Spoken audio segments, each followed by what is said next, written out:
What's up, YouTube? All right, another Vega update video. I know it's been an eternity since the last one I had, but there has been so much going on and a lot done. As you can see, she's actually sitting in the driveway, which is really exciting. The reason I have it pointed at the Vega is because for some weird reason, my phone's microphone will only pick up sound if the camera's facing out, so I can't use the one that's on the front to like show my face talking, and it won't pick up sound. It's the weirdest thing. I'm really mechanically inclined, but when it comes to tech, I suck at it and it makes me angry. So I don't know how to fix this thing. Anybody got any comments? Because I was actually getting a few about where to get a tranny for this thing. So just let me know, because that would be awesome. But to answer some questions and just to say like kind of what's going on, yes, I made the deadline. I got the brakes done on this thing. I had to get some original like new old stock calipers. They must have been rebuilt because those things were mint. Of course, now since it's been sitting outside a little bit, they're completely rusted over, but they still work. They just look vintage like the rest of the thing does. I rebuilt the drums in the back, new wheel cylinders, all new brake lines. I got the preform kit. It was not cheap. I think I remember it being like $130, but totally worth it. The brakes work. Obviously, it's a little sketchy because there's so much weight in this thing. But right now, hopefully, you guys can see my face. It's probably really crooked and terrible because I'm doing this like a kid with an old cell phone. Hopefully, you guys are old enough to know what I'm talking about. But I'm just going to start walking around this thing and kind of show you guys things that I've done to it, and hopefully that'll kind of jog my memory of what I haven't shown you guys. And later in the video, I'm going to put some clips of me and my friend driving this thing and, starting it up and all that cool stuff. So let's go for a little tour. Gotta grab the classic GM keys. This is when I wish I had a GoPro. Could just like strap this thing to me and use both hands. But as you can see, I got that cool American Racing V8 badge right under there. I also have one on the front hood where it says Vega, so I got it under both of them. If you guys are super OCD, you might notice I think it's a tiny bit crooked, but I feel like this thing's kind of what that's all about, just being different, being a little ugly too, but still being cool in the process of being ugly. So pop this up. Please don't barf. Those patches are panels that I made in I think like one of the first videos I took of this thing. But what I actually did last weekend was I dropped the gas tank way down, because what was happening is I was using the original filler, which I wanted to keep it somewhat stock looking there. I like the way that cap looks. It's cool. But basically I had the tank up way too high, so what would happen is you'd try to fill it and the fuel would come right back out and spill on the bodywork and stuff, and I didn't want that. So I went ahead and I'll show you guys. Got some threaded bar. This is just a long bolt for that's my finger that's in the way. Let me figure this thing out. Okay, this is just a long bolt here. There's actually a tab up there that I welded. You can see that. To just kind of get that done, and then what I did to drop it way down is I got two nuts on there to kind of lock them up like a jam nut system, so I can tighten this against it. You can see it's actually real tight. It bent the tank a little bit, which is fine. And then over here I had a really short bracket. You can see where I welded it straight to the frame, or this thing's a unibody, so you could say that. And basically these are just a whole ton of nuts that I welded all together. Made sure the threads were good. I chased them with the tap, and then basically so that top thread goes like halfway through, and then this bottom one comes halfway through, so it's nice and strong. I just did one lock nut because I really didn't need two. It's more of a spacer there, and then just crank that on there. And then in the back, that's where I actually use the threaded bar, because look at how long that thing is, guys. That's just Gorilla Glue from some repair I was doing. But I mean, that thing is really, really long. Because I wanted a big drop on this. You can see it's about like probably like a foot off the ground. It's not great, but I'm always gonna want this thing to sit like a stink bug. So I got big snow tires in the back because you guys can see the exhaust sits so freaking low. Look at that, it's like 3 inches, maybe even less, that it scrapes on the ground. So I tried to get these snow tires on here to get as much clearance as possible. And it did spin these, believe it or not. You can call me crazy, but it broke them loose, which was pretty damn cool. But as you guys can see, I got that filler neck now at a nice angle to where it'll actually just dump straight down into the tank and it won't backflow. So hopefully I can actually fill this thing up at the station, which would be really cool. But it's sturdy. This thing's not going anywhere. I've got some, you know, some real tight fitments on there, so I'm happy with that. I'm proud of it. What I'm not so proud of is, oh, one sec. Sorry guys, my mom came through. Didn't want that to be awkward. But resuming, what I'm not super proud of is where the old filler neck was. You guys remember the tank was probably up here.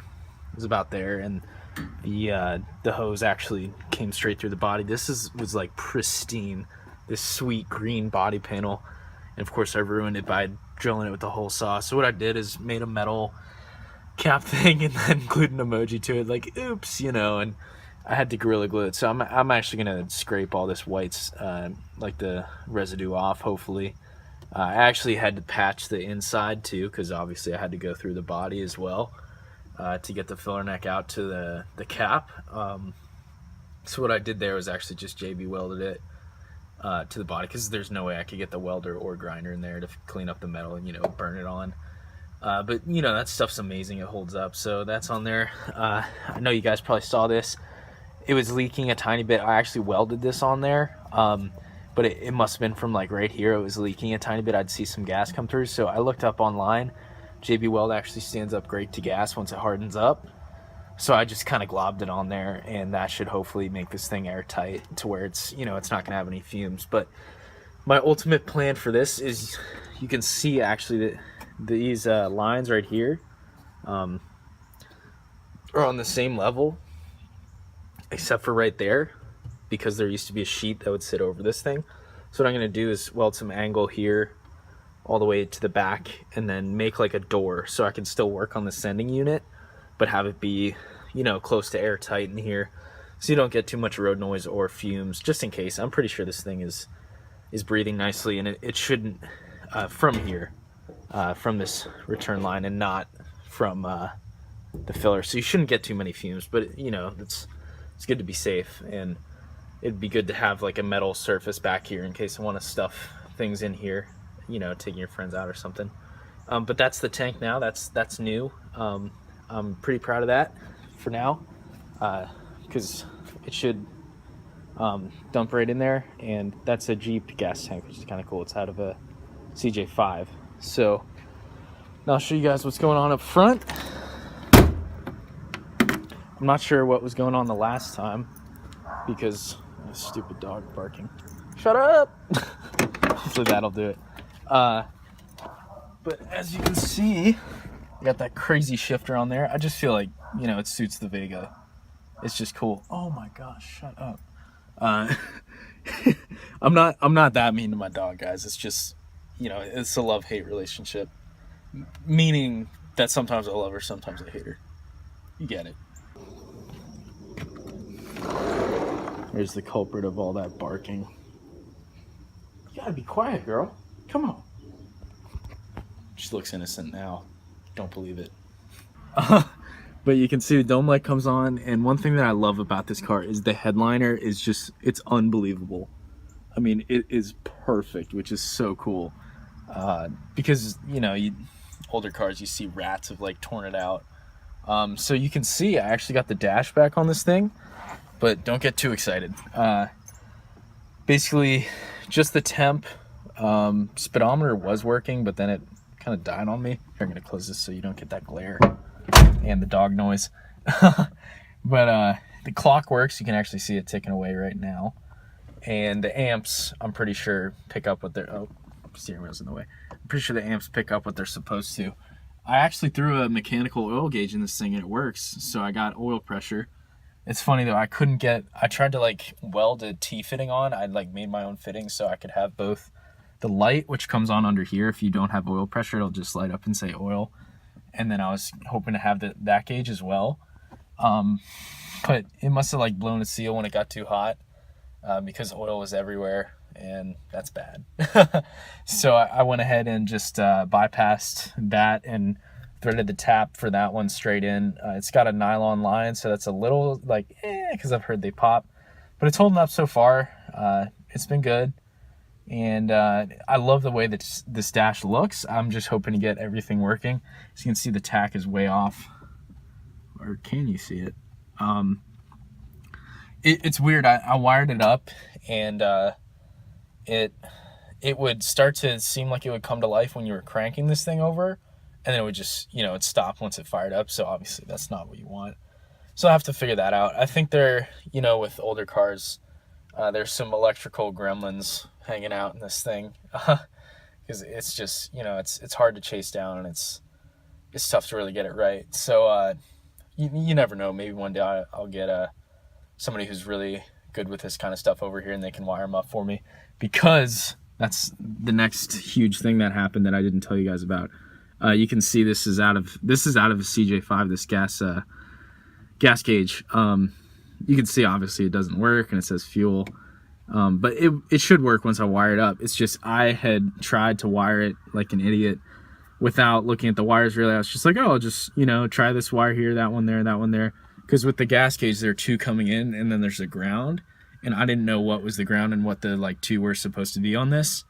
So I heard a spark. I blew a bunch of fuses out of the fuse box, which on this one is the old school ones, obviously, because it's pretty old. You got the glass tubes, and then you see the fuse in it, unlike those 2-prong ones you have these days. So I blew a ton of those out. They're not super cheap either at Ace, so I had to go buy a bunch of those at Ace Hardware. And I must have blown the distributor doing that. How stupid is that? Seriously, I feel really dumb about it. So it wouldn't crank over, it didn't have spark. Well, it would crank over, but you know what I mean. It wouldn't fire up anymore, and I was really upset. So it sat for most of the summer. I still did a few things to it, but I just kind of stopped on it because I felt burnt out.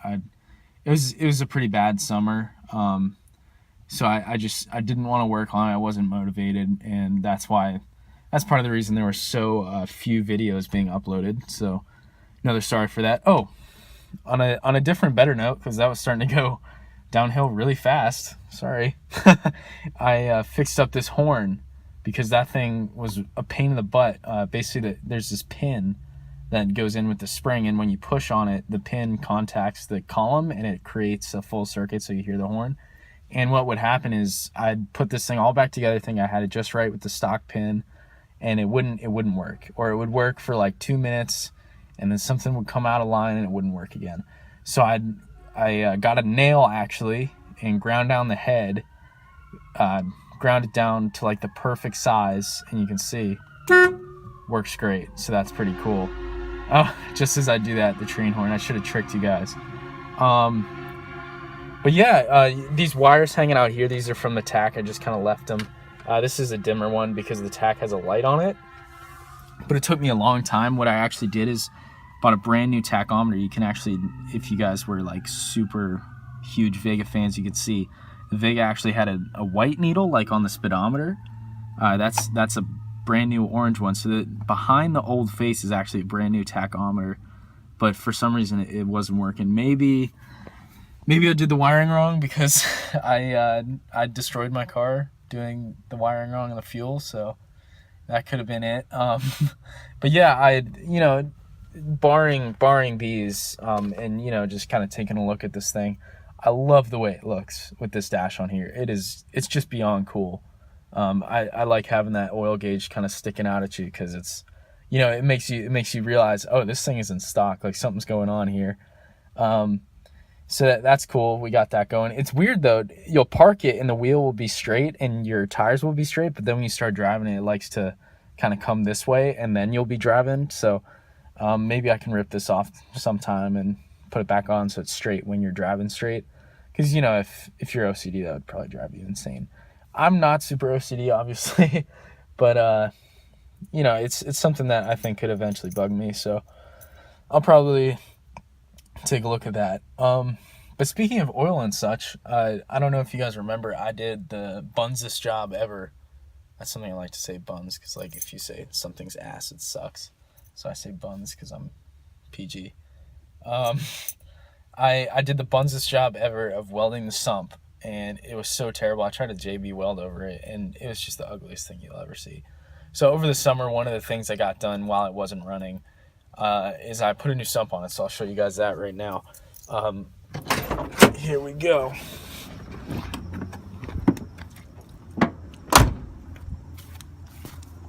My phone is starting to die. There's the front symbol. That's kind of cool. The bezels are, the paint's starting to go again, so I'll have to figure something out with that. Let's go old man style down here. Just my back is always out. But you can see that's a brand new sump. No cuts in it at all. And the way I pulled that off, actually, is you see those tabs on the subframe. I dropped the subframe down, but what I did before that is you can see the steering arm. I actually put a big drop on that, and it clears perfectly. It's got just enough room under the sump. The brand new sump does not leak at all. I'm super proud of that. It works great. This power steering that I had built myself, actually, I had to extend the line and weld the line myself. And it actually works, which is, you know, that's pretty cool. But I need a new belt. This belt's starting to go. But no more leaks from the front of the engine, so that's super tight. I still got a bunch to do. Like, I gotta redo the exhaust completely. It's just way too low, so I'll probably rip it off sometime and then get that done. But you know, it's a work in progress. I still have a ton to do. As you can see, one of the things I noticed when I was driving it is the V8 was never meant to be put in a Vega because it had a 4-cylinder. You can see the spring is like at the very end of its travel. It's got nothing left, and obviously the shocks are probably just kaput. So I'm hoping maybe someday I can find like a Monza or something and just take the suspension off of that, rob it off of that, get some bigger brakes in the front too, so it's not as sketchy, and you know, just kind of cross things off the list one at a time, make it slowly less horrifying to drive. I mean, that's kind of a bad word to describe it. I love driving this thing. It's like the most alive you can be, because, you know, I put over 350 hours into this thing at this point, and it's so cool to actually experience something that you put that much work into. But it's still, you know, it still needs work. I really did just throw this thing together. So like I said, I'm just gonna keep crossing things off the list, like the gas tank, and just keep trucking, you know. So there's a little update. I'll now, for what you're all waiting for, I'm sure, it's tough to just listen to me talk, I'll put in some videos of me ripping this thing around, driving it, starting it, so the cool stuff. But there's your update, guys. Thanks for watching, and hopefully maybe even this weekend I'll get some more stuff done and show you some more stuff. But yeah, she's looking like a beach cruiser. I love it. All right, let's put those new videos in. You want to do it again?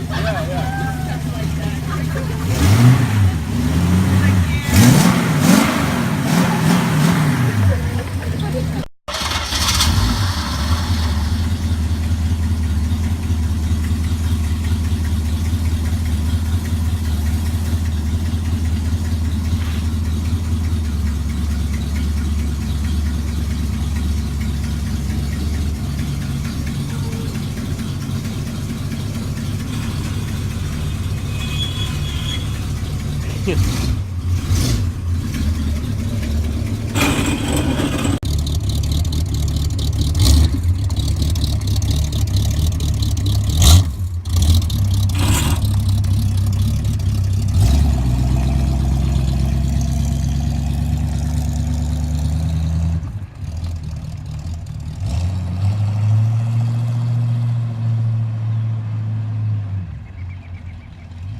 Alright guys, just wanted to say real quick, Thanks for watching. Hit like, subscribe, and hopefully I'll keep getting work done and keep you guys updated.